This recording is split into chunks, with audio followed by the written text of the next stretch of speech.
my mom signaled for me to go, and then she goes, we're not. So there, you got the drum roll-ish thing happen in the beginning. Yep. Daphne, we had our podiversary on November 12th this year. It was Not November 12th. Not November 12th. November 12th. And we've been entertaining people 19 seconds at a time for 3 years. Or not entertaining them for 3 years at 19 seconds. Why? They turn it off at 19 seconds. Yeah. Something. It's fine. Yeah. It's fine. We're having a good time ourselves. Anyway, what's your disturbing fact? Let's roll. You All said right. no bullshit. No bullshit. She literally, before we cut into no bullshit, I'm like, I don't want to fucking hear about it. It just happens. So give me your bullshit disturbing fact, not case, that we're going to go on about for 18 years, maybe 19, I don't know, that nobody's going to listen to. Tell me the info. All righty then. Okay, well, you caught me off guard because it's only like a minute in and you're ready to roll. I am ready to roll. Okay. Really? Because I said no bullshit and then you looked at me like death glared. Well, because okay, whatever. Is what it is. I'm banging everything. Sorry. I'm the elephant in tap shoes this week, I guess, or this time. All right. Go. This is the story of a girl who Cried a river and drowned the whole world. Yes, but it's well, not. she looks so sad and lonely there. I absolutely love her. Yep, but I it's won't not. sing for you. Have you heard of powwowing and Like having a powwow? no? Okay, this disturbing fact is about what is known as powwowing or some other word that I can't pronounce. Its roots are based in, What if the other word is something I know? you won't. Okay. The other word for it's also referred to as brachyurella. Brachyurel.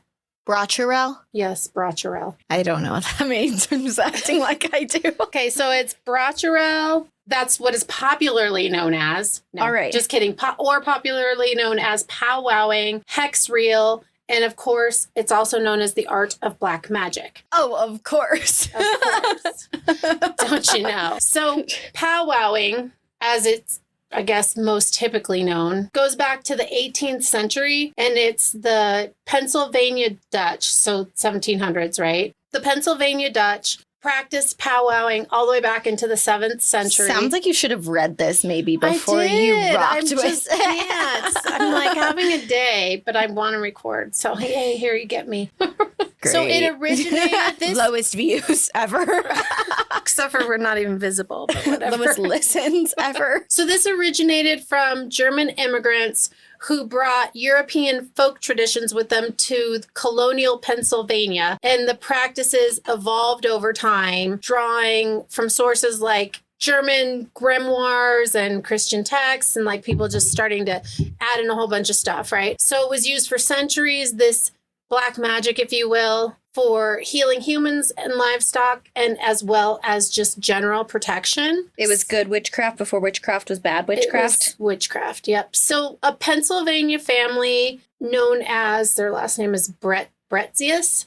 Bretzius. The Bretzius family living in Auburn, Pennsylvania, had what they thought was their dream home. All of our friends already know we can't talk. Like, it's fine. Okay. I don't think we need to do a disclaimer. By the way, today we still can't words.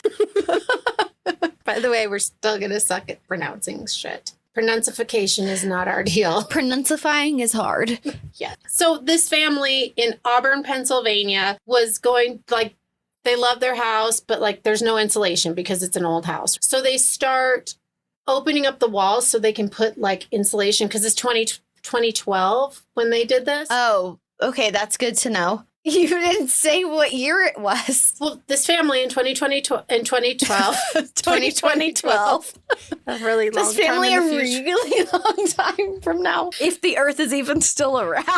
God, we hate each other right now, I think. Do we? I wasn't sure I hated you, but okay. Okay, so they tore out their walls, or cut holes in their walls to put insulation in. And their walls were packed full of dead animal carcasses. That's how they kept the house warm.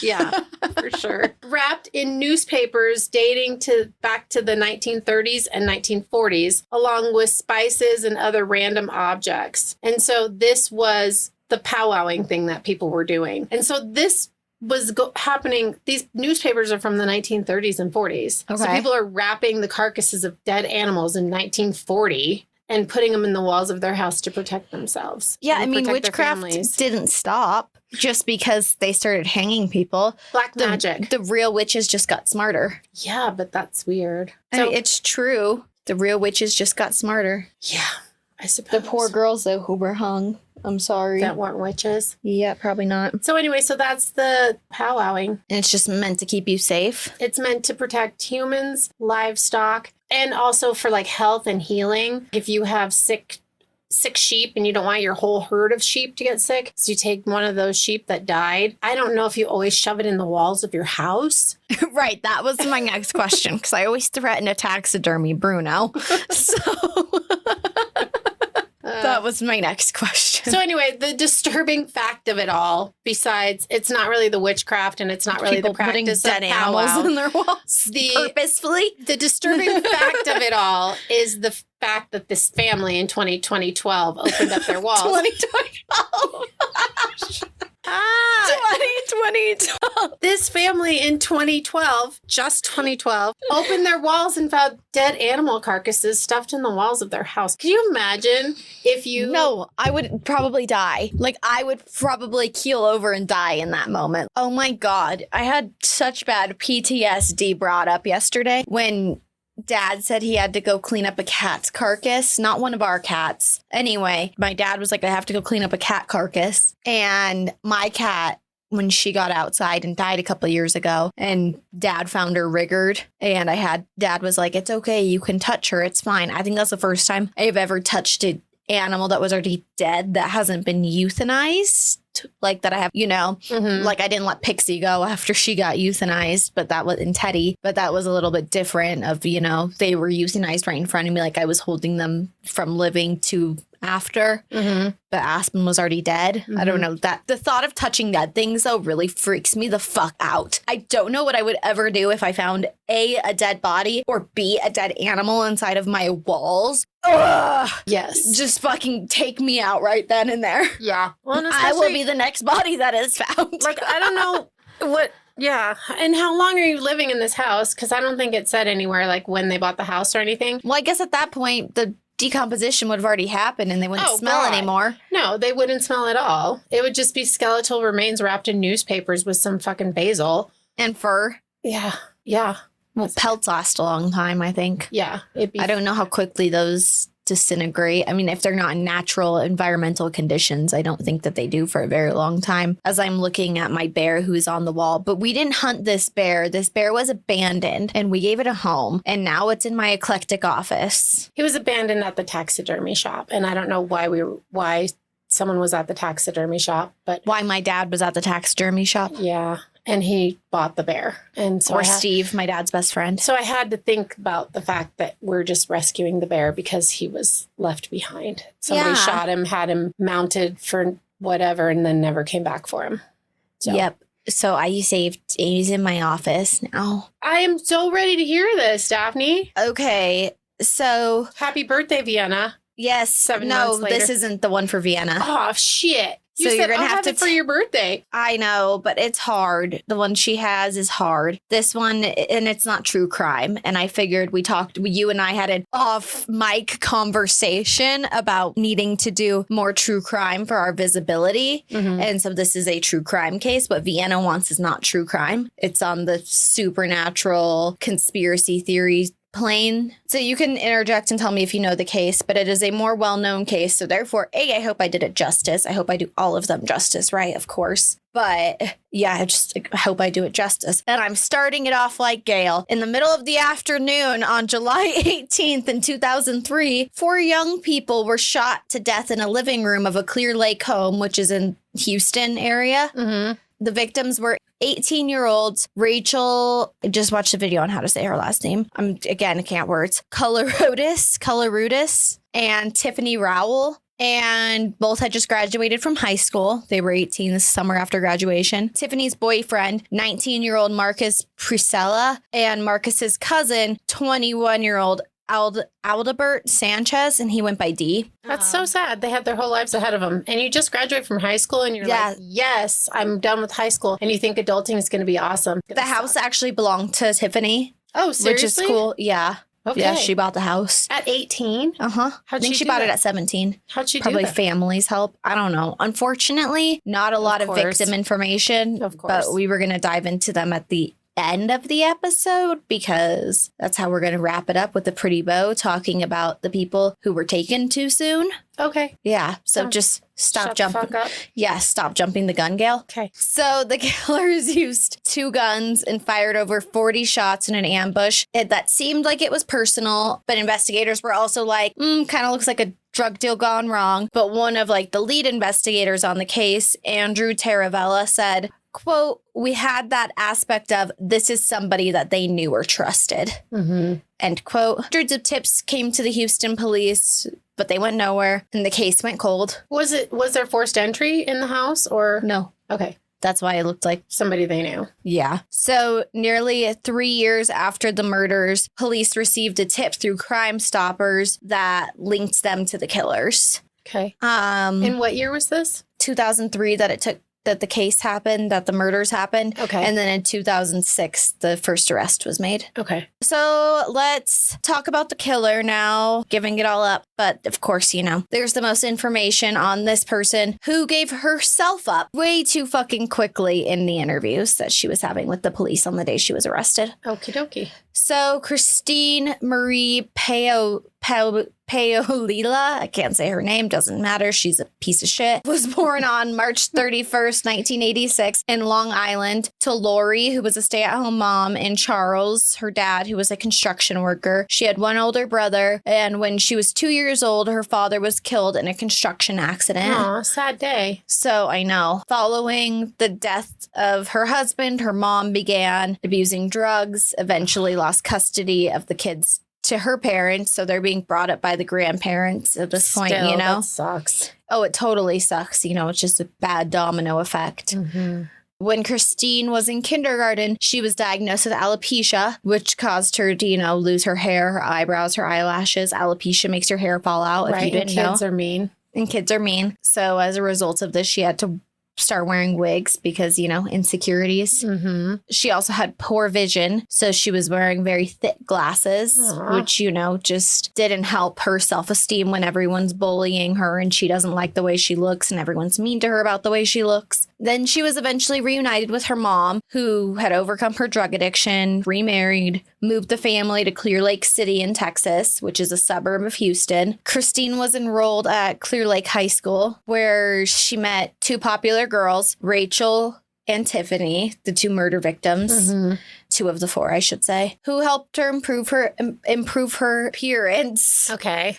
and fit in kind of thing, Mhm. think kind of Cher and Ty from Clueless. Oh, yeah. That Okay. I was Cher thinking gives Sandra Ty. D. Or not Sandra D, but Sandy in Greece. Although she Yeah, was but she cute. didn't need any help with her appearance. She just went from being Sandy to being a pink lady to being kind of grungy for that era. Yeah. I was To gonna looking like she was 40 at the end of the movie. no shit. But wasn't she like 40 by the end of the movie anyway? Aw, R.I.P. Olivia Newton-John. Oh my God, I love her. That's one of my favorite movies of all times. Ironically, though, Christine actually kind of looks like Brittany Murphy, in my opinion. So just kind of ironic that, literally she was, what's the movie? She's All That. The movie She's All That, where he takes her and gives her a glow up and nobody recognizes her. Mm-hmm. Anyway, in 2003, she was voted Miss Irresistible by her high school student body. Oh, that's So cute. she really made a big turnaround on her self-esteem, her appearance, The ugly duckling turns into the golden goose. Exactly. Gotcha. So her mom, Lori, said, quote, Or no, the beautiful swan. That's the fucking analogy. I'm so tired. Excuse me. yeah, it's okay. I was picking up what you're putting down. Ugly to pretty. Yes. Yes. Simple. Somebody- ugly, pretty. Except for she probably wasn't ugly. No, She she's just actually thought she really was. cute. Yeah. She just thought she was. Well, I mean, God, could you imagine people picking on you and, you're losing your hair, so you already have these insecurities? When you're and- like 6. yeah. So anyway, her mom Lori said about her being voted Miss Irresistible, they did it because they felt the person she was, who they just loved because of the way she was, because of the person she was. So, you know, they thought that they really truly loved her, and that's why they voted her Miss Irresistible. Not it wasn't like a pranking thing. It was a real. Right. It wasn't like It was out of thing. real admiration and love and respect for her and who she was. Right. Not like a Carrie thing. Yeah. No, not like a Carrie thing. Yes, that's a great horrible example. So that year, she began a relationship with 21-year-old Christopher Lee Snyder. Lori and the stepdad didn't like Christopher, neither did Rachel or Tiffany. He was a drug user, had an extensive criminal record. I don't know what the crimes he committed were. I'm assuming probably like theft and kind of petty crimes because he was never in prison. And drug related, probably. Yeah. But these fears would be substantiated, obviously, as Christine would start using drugs. And this was all, you know, because of Christopher. And Lori, her mom, said that he like really isolated her from her friends and family. Lori had said that Christine had indicated that she was raped by him and that the relationship was abusive, obviously, clearly dysfunctional. Right. Christopher's family also said the relationship was extremely tumultuous and that Christine was very prone to jealousy, and that after one fight they had, Christine spent the night on his family's front lawn and threatened to kill the family. So like they just, you know, have a very messy, ugly, up and down, ugly relationship. I think I already said ugly, but let's emphasize that. And like explosive, dysfunctional. And obviously he's exposing her to drugs now. Like I don't know if she was necessarily a good girl, but she wasn't using heavy drugs. Mm-hmm. And now she's using heavy drugs. So let's fast forward to now the day of the murders. Christine and Christopher went to Tiffany's home, right, in Clear Lake City. Also at the home was Rachel, Tiffany's boyfriend Marcus, and Marcus's cousin Dee. And according to Christine, she and Christopher planned to steal drugs that were there because allegedly Marcus was a drug dealer and was dealing out of Tiffany's house. Solid.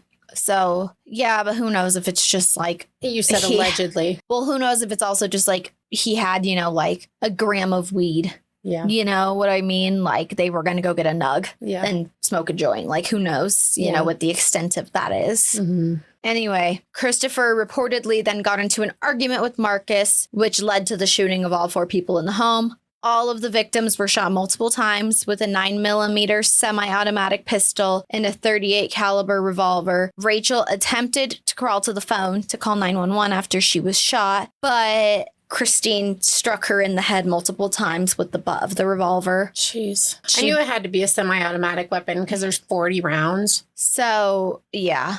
But she, That's not a .38 revolver. I was like, a .38 is like 6 shot. Okay. It holds like 6 bullets. Gotcha. Yeah. And, you know, obviously you're not going to be able to shoot 40. You're like, wait, hold on. Let me reload. Yeah, well, one gun and then another gun. Yeah, well, you said a 9mm semi-automatic. Yeah, 9mm semi-automatic, and then Christine had the revolver. But we're going to dive further into it. But anyway, she bashed Rachel's skull in with the gun. Lovely. Both girls were shot in the groin. Howie. So, you know, like their female regions, kind of. Yeah. Then that's like a hate thing. Yeah, it totally is a hate thing. Christine and Christopher left very little evidence at the crime scene, obviously. They weren't busted right away. Mm-hmm. Which led the police to think that it was drug related again because of the allegations about Marcus potentially selling drugs from the house. Mm-hmm. But, you know, any drugs that were there were gone.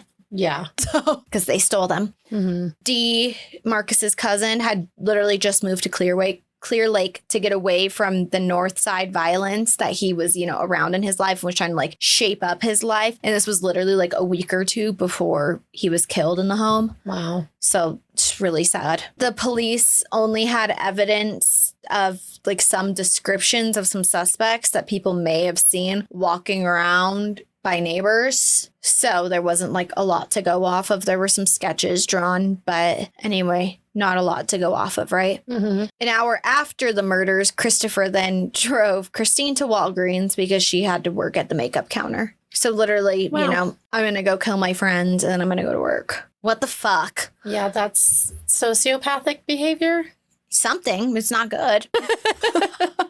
It I'm all ain't right technical. and it's not good. I'm all technical and you're all, it's bad.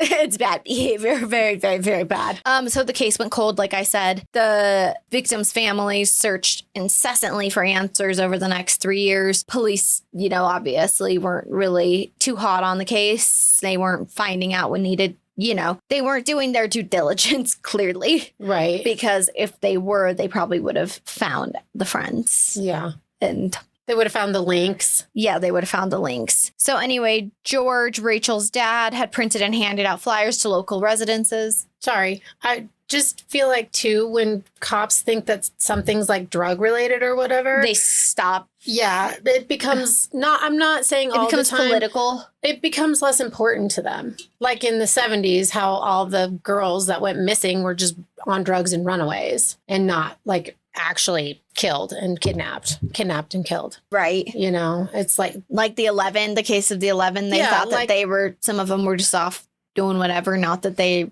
were murdered yeah, well, that's and abducted. It's just not as important. It's not high priority. This is a drug related murder, They put themselves to your tough shit. basically. We have higher priority cases. Mm-hmm. Yeah. You're arresting that crackhead for having a nug of weed on him. Mm-hmm. Exactly. He wasn't really on crack. He was just caffeinated.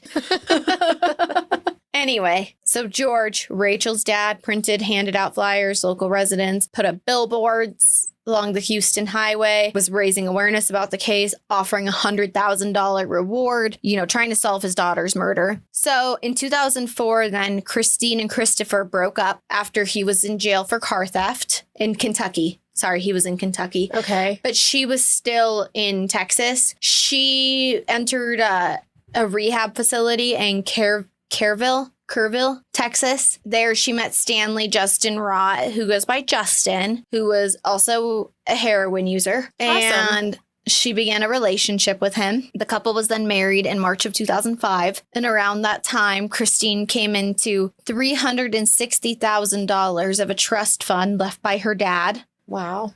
Probably because that was, the time Turned she was 21. allowed to touch it. Yeah. Yeah. Just guessing. Yeah. Or 25 or something. I think 21. I mean, they were 18 and it's 3 years later. Oh, okay. Oh, yeah. Duh. Christine used some of the money to buy a house, so she actually did something correct.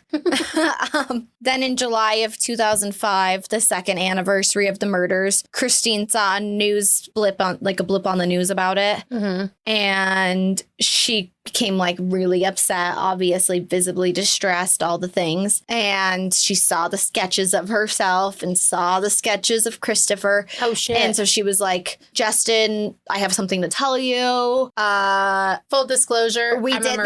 this. We did this. And then with her, he went into hiding. Oh. Yeah, so kind of weird. But there were sketches on the TV of them, you Mhm. know? Yeah, that's what you I will post the sketches on the Instagram. said. In 5 weeks. Yeah, basically. We'll post the sketches on the Instagram, but they're like okay sketches. I'll show you after this. Okay. They're okay. They did an okay job. Anyway, so yeah, they went into hiding. Okay, but I Justin have and a question. So they Christine. did sketches of them. Did they know who it was? Did they say? No, they just the eyewitness descriptions. Okay, got you. So they didn't have we're looking for these two people and this is what they look like because we don't have pictures of them. So it's an artist rendering. It was just like, hey, these are the people that I saw. But Yes. whoever saw them didn't say anything for 3 years. No, the people who saw them, they just couldn't find them. Like they gave what they saw to the police. They drew up the sketches At the time? Yes. At the They- time of the murder. At the time of the murder, there were neighbors. We're going to talk about it when we get to the trial. Sorry. But there were neighbors who saw them. I told you that there were eyewitnesses, but they didn't know who these people were. And so they just gave them, this person looked like this. This person looked like this. Mhm. I don't think there's even anything that's potentially wearing a wig or anything like that, Mhm. So nothing that's too identifiable when it comes to her, I suppose. I don't know. Here, let me tell you. Hang on. No, it's fine. We can get there. I'll follow along. I have it pulled up in one of my 86,000 tabs here, of course. Research is fun. Yeah. Depict a male and a female. Both were in Houston. The female and male were dressed in all black and on foot on a hot July day. The female had a scarf or a cap on her head and was carrying a large jet black bag. Okay. So that was the description, Mm-hmm. Showed up there at about 3:30 and then their bodies were discovered at 6:30. Crazy. Yeah. Who discovered their bodies? Friends. Okay. I didn't want to get too hung up on that. So Yeah, I was no, trying my hardest like not to rabbit hole because I was like, what's out there's out there. Mm-hmm. I don't want to get too stuck on things because I was trying to produce an episode quicker rather than later. Mm-hmm. So not that I didn't do my due diligence on researching. I was just not trying to get caught up on every little last detail Oh, and I rabbit hole. understand. Because I feel like that's what puts me off about wanting to do cases too and gets me kind of in a rut when it comes to researching is it's like sometimes I rabbit hole so hard on things and it's like, okay, I've lost my interest on something or another because now I spent too long trying to go down this rabbit hole and opened up this door and opened up that door and it's like I left the other door of the whole entire case behind, Yeah. you know? ADD. HD. ADHD. Anyway, okay, so they went into hiding in November 2005. Christine and Justin were living in a motel room in San Antonio for the next 8 months. They holed up in the room. They were shooting up heroin and snorting cocaine, getting, your uppers, your downers, getting in the middle. Everything's all good in the hood, I guess. Yeah, sounds like a great time. Yeah, no shit. Party. On July, what? On July 8th, 2006, police received an anonymous tip via Crime Stoppers. Mm-hmm. We keep talking about Crime Stoppers. Yes, they're coming back. Love Crime Stoppers. Regarding the murders, the details that were given by this male caller said details that only the killer and the police would know. Basically, they said that Rachel was beaten to death while she was trying to crawl to call 911. So Christopher's the one that made the anonymous call. No. No.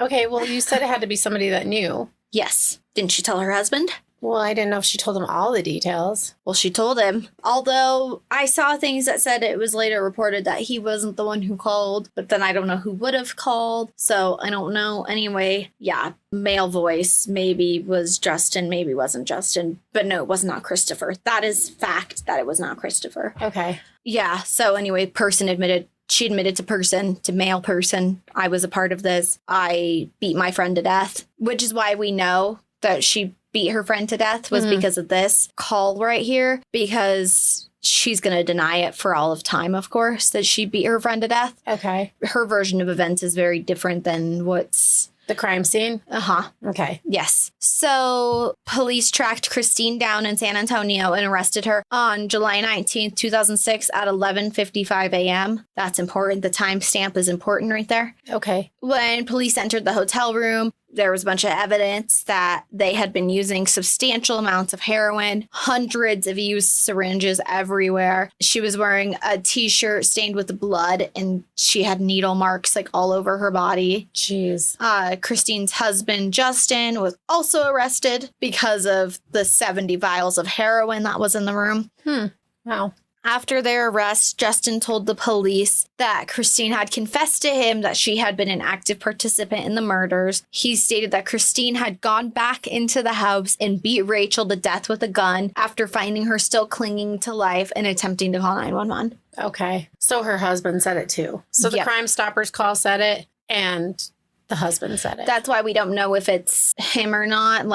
There's been denial over it, but also acceptance of it. But I saw that it was reported that it wasn't actually him, but then there wasn't answers of who it actually was. But it was brought up in the trial. So I don't know. Confusion may or may not have been him, but it's talked about in the trial, which we will get to. Okay. Well, I don't know if you can make that call if you're high as fuck. Have you heard this case before? I have not. You've never heard of this I case? haven't. Daphne's eyes just got big as little flying saucers. Whoa, I thought you would have Whoa. heard of this case before. No. That's crazy. I mean, it's commonly referred to as either the Clear Lake murders or the Miss Irresistible Murderer or something like that. Nope. Haven't heard it either way. Okay. So Christine initially obviously was like, oh my God, I didn't do it. It was all my ex, Christopher Snyder. So on July 21st, 2006, Christine and Christopher, who he was not yet apprehended, were both charged with capital murder. Was he still in jail in Kentucky? He was not in jail in Kentucky anymore. Okay. I'm going to catch up to him in 2 seconds. Sorry. You keep asking questions right before I'm about to hit it. You do that to me too. Yeah, but I'm not.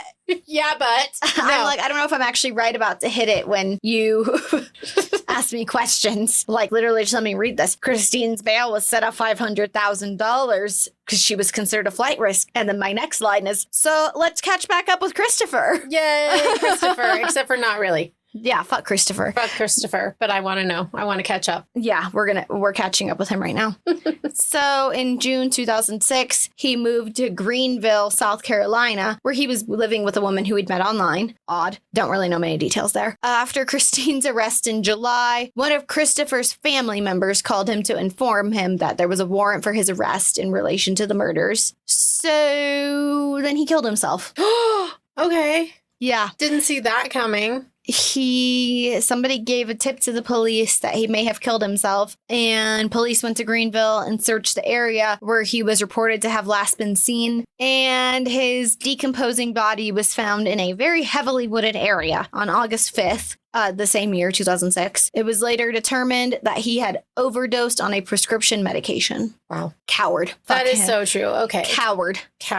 Yeah. Yeah, ridiculous.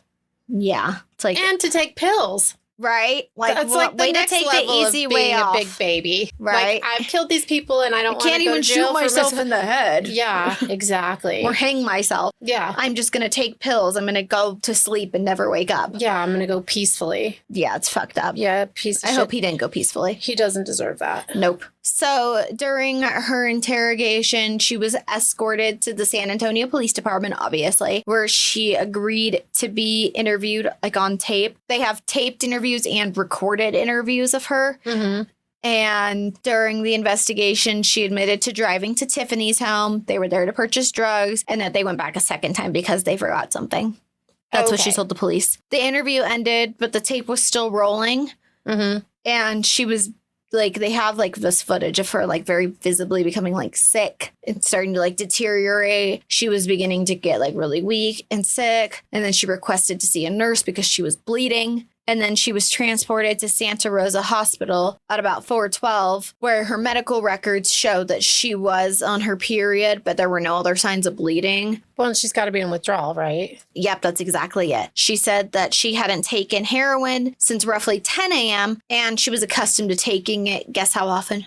Every 2 hours? Every 10 to 15 minutes. Holy shit. Yeah. I know. Sorry, you can't see our faces, but I just gave my mom like that's so generous. Wow. Guessing that she could go 2 hours without it. No, bitch went every 10 to 15 minutes. Jeez. Yeah, but this day, she was arrested at 11:55, hadn't taken it since approximately 10 a.m. Well, yeah, And that's your it's- 2 hour window. That's why I said 2 hours. Nope. 10 to 15 minutes. I'm Oh, like, jeez. geez. So at 5:30, Wow. she was given 6 milligrams of morphine and 20 milligrams of methadone. And then using only an audio recorder, interrogators continued their interview while she was in the hospital at about 6:15. During this session, she, denied ever entering the home. She could hear that there was a fight. Christopher admitted to shooting all of the victims. Then the interview ended like an hour later at about 9 p.m. Just before they discharged her, she was given more morphine and more methadone. And then she was flown to Houston, where she had a final tape recorded interview that she stated Christopher forced her into the house on a second trip where she was forced to hold his pistol, and that he pulled the trigger while she held the gun. Oh, okay. So just like the math is not mathing. No. So I don't really care about her needs like at all, but a lot of the trial was spent arguing. So her only expert witness that was called in was a doctor who reviewed the tapes, right? That's why I made it a point to say that there were tapes Mm-hmm. where it was like the doctor was, I think, Dr. Glass. I didn't put it in my notes, but I'm just bringing it up. Why didn't I put it in my notes? I don't know. I'm like, I'm not going to talk about it. Talking about it. Relatable. Anyway, her only expert witness was like, she was going down because of heroin use, right? Like she was very visibly all of a sudden starting to deteriorate because of her addiction. Mm-hmm. And she would have said anything to get help is what this testimony was that, she would do anything to get help. She's a heroin addict. Like she's looking for help. She would do anything. You can see that she's clearly distressed. Who knows if she was telling the truth because she's just she's avidly looking for some more heroin. She's looking for help. She's looking to ease her pain that she's now feeling. She'll say anything she wants. But she's denying it at this point. So she's not like, give me some drugs and I'll admit everything. She's Right. still denying it. So that's bullshit. Yeah. Yeah. So I don't really care about that part, but we'll continue to jump into the trial. I just Okay. worth a mention that, that was literally what she that was her only expert witness. That's her That was, defense. yeah. I'm a drug addict and I'll say anything. Mm-hmm. Okay. Yeah. So 2 eyewitnesses placed Christine at the scene of the crime, Michelle and Craig Lackner, who were the next door neighbors to Tiffany. Mm-hmm. The Lackners testified that on the day of the crime, they both observed a young man and a young woman casually walk down the street, approach Tiffany's house. They identified Christine as the girl they had witnessed. They denied seeing her with a gun, but they said that she was carrying that purse, and using a 6-person photo spread, they were able to pick her out of a lineup and able to pick Christopher out of a lineup. Okay. So, Yeah. yeah. But Christopher's dead by this point. Yeah. Yeah. He was Because you dead. said he was found August 5th and he was already decomposing. Yeah. Because I was thinking when you were saying that she was saying. I think the trial must have started taking place. Let me look. Well, I was thinking. In 2008 sometime. So she was sitting in jail for a long while. Good. But I was thinking when you were saying she was in the hospital and she was blaming everything on Christopher, I was thinking, well, he's dead, so he can't defend himself. And then I was like, well, wait, at that point, he's not dead because he didn't,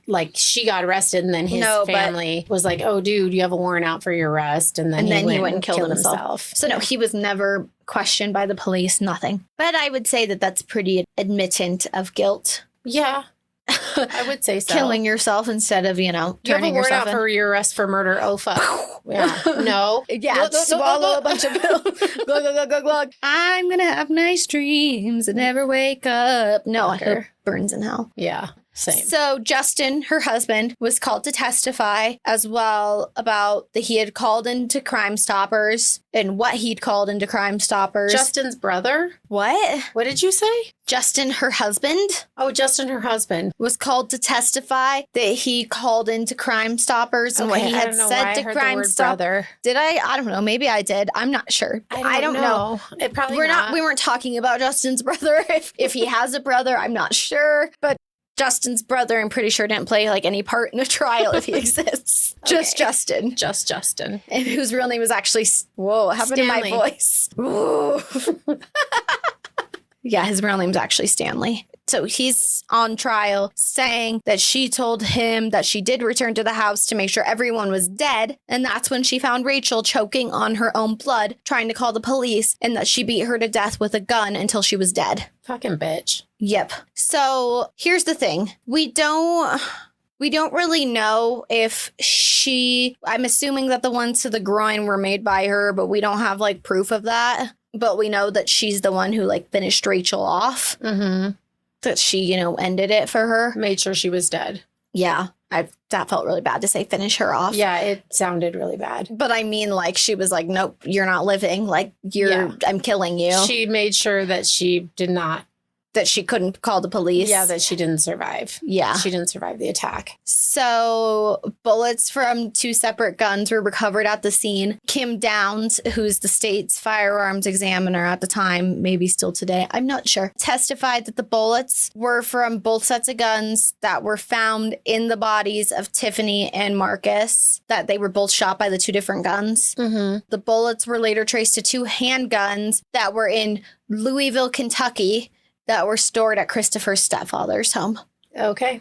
So the guns belonged to Christopher. Yep. Okay. But they were in storage, so they were, at least traceable. But yeah, there's definitely admittance of guilt. You killed yourself. Your family has the guns. Yeah, you did it. Yeah. You're just a cowardly piece of shit. 1 + 1 = 2. 1 + 1 = 3 in this case. 'Cause she's also involved.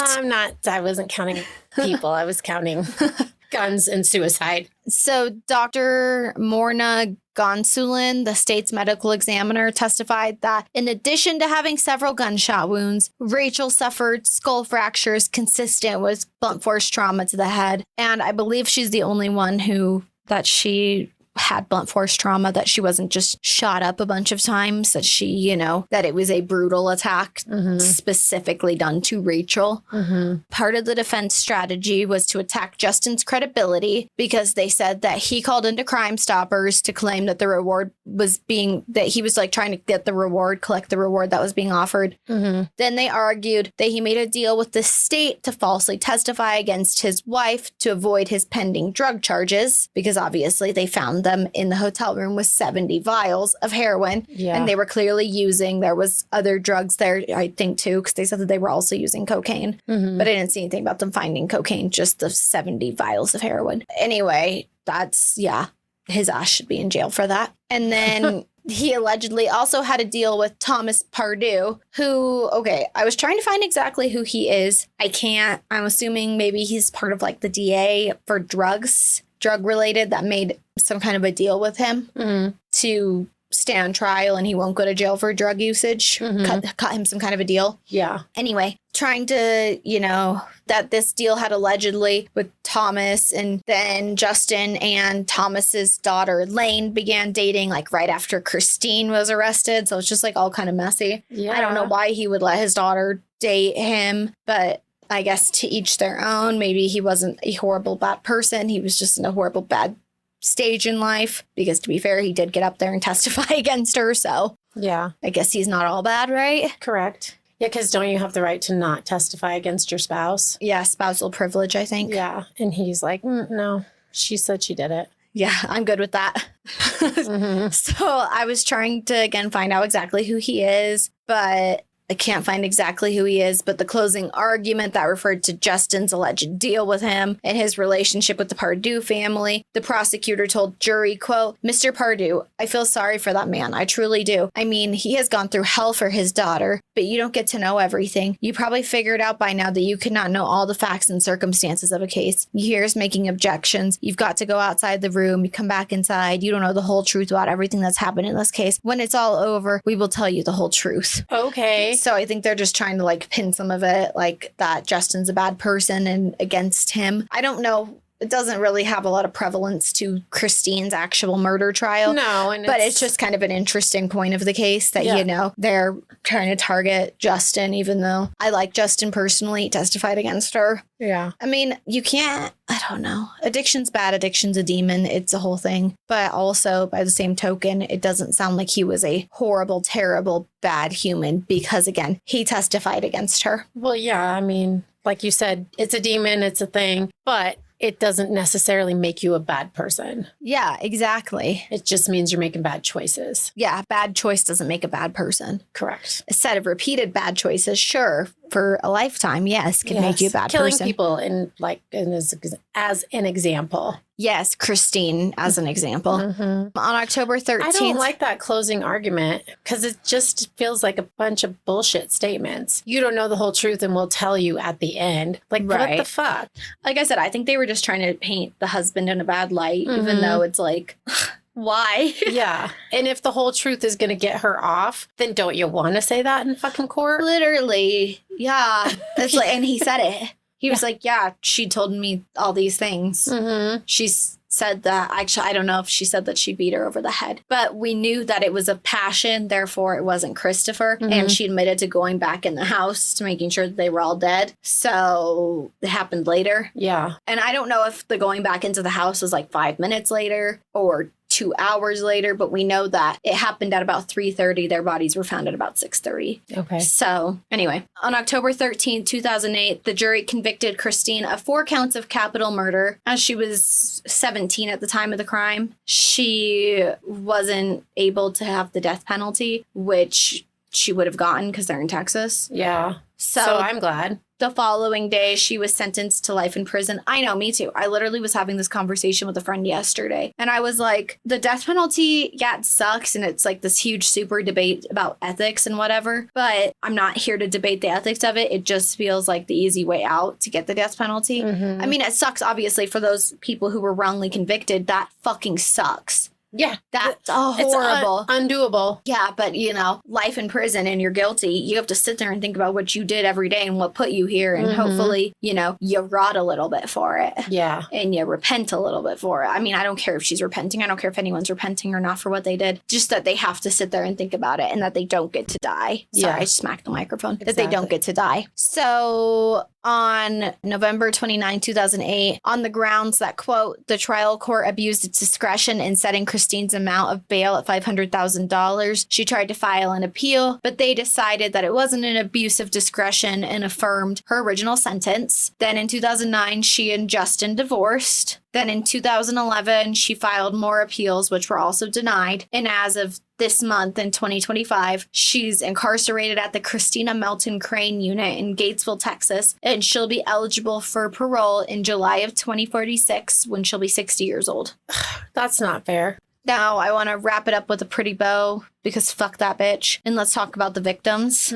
So first there's Adalbert Sanchez, who we know as D. He was referred to as D. His obit didn't have much information. Unfortunately, of course, there's not a ton of information to be found about everyone. I hate But it. he was the one who just moved into the area. He was Marcus's cousin. He was, trying to turn his life around for the better. But his legacy page is full of messages from people who loved him, and I did enjoy reading that. Aw. But they haven't been updated since 2003. Well, yeah, but still, I mean, that's when he died. And so people are like, well, I love you, I miss you. Yeah, They're not going to 15 years later go on there, unless they do. But you said they didn't. Not on his. So the inscription on Marcus's headstone says, his laugh still echoes, his life still inspires, his light still shines and always will. I got goosebumps. I know. I'm sorry. We're actually probably going to cry. I don't cry. Marcus Ray Priscilla, 19, was born August 29th, 1983, and was taken from us Friday, July 18th, 2003. His loving and giving spirit left the world to be present with the Lord. Marky, beloved son, brother, and grandson, nephew, cousin, and friend, is preceded in death by his eternal popo,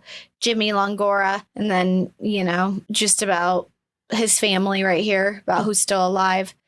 He was a compassionate, generous, loving, gentle young man who took much joy in his car restoration hobby. His proudest accomplishments were graduating from high school, pursuing his goals at San Jacinto College, and being the best son a mother could ever have. Marcus rests in peace with the love of his life, Tiffany. And Aw. then information about... You're right, I might cry. I told you, it gets even worse. Cool. Again, there's not a lot about Tiffany out there either, unfortunately. She doesn't have a very significant obit except for the fact who she survived by and the information about her service. But it's pretty cool that instead of asking for flowers, the family was like, please make donations to either Crime Stoppers or the Los Niños International Adoption Agency. On her legacy page, there are a lot of sweet messages. Rachel's dad wrote to her, sweet Tiffany, you were just a little girl like my Rachel. How tragic. The world is a lesser place without your beautiful smile. My head hurts for your family and the families of Marcus and Adalbert. I'm sorry, I have such a hard time saying his name. You are all in my heart and prayers.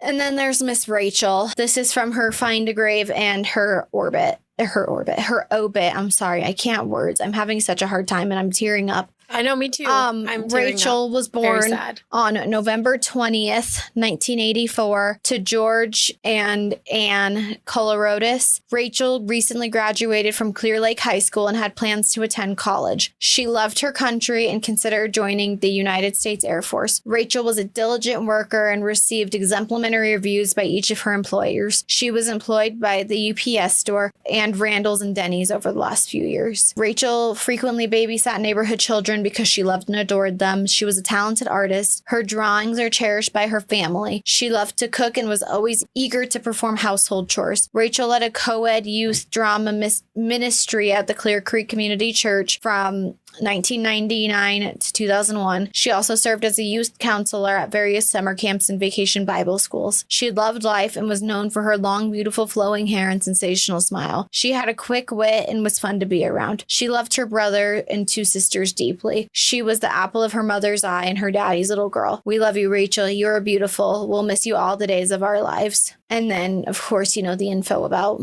who she survived by and where she's buried.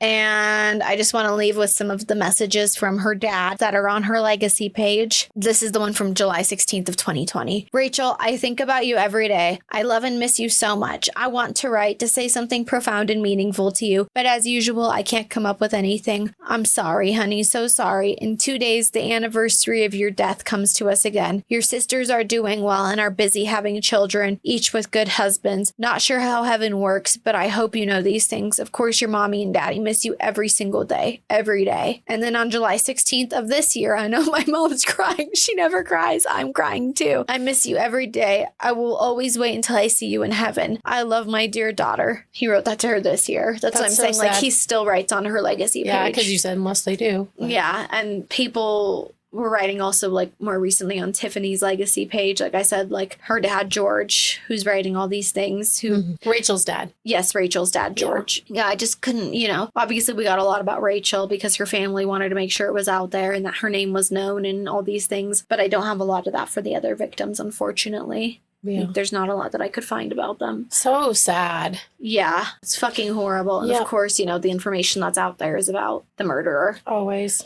not all the victims. Yeah. And that's when we started the podcast. That was part of what we wanted to do, was really to Shine the light. shine the light on the victims and make them the story and not the murderer. But unfortunately, as we've progressed, we realize that, There's a reason why it goes the way it goes. yeah. I mean, regardless of whether people are victim focused or not. Mm-hmm. I mean, people that are, doing the things that we do. Yeah, exactly. But yeah, that just is so fucking sad. I'm a mommy. I would die. Yeah, it's fucking devastating. I know, I can't imagine. Like, it's just horrible. Absolutely horrible. I mean, these were people that had their whole lives ahead of them, and then they were robbed by a jealous girl that literally gave them, that they gave her everything. They saw her light, and then she stole theirs. Dirty piece of shit, to quote Daphne. Yeah, she is a dirty piece of shit. Well, thank you. They both are. Yeah, Her and Christopher. for sure.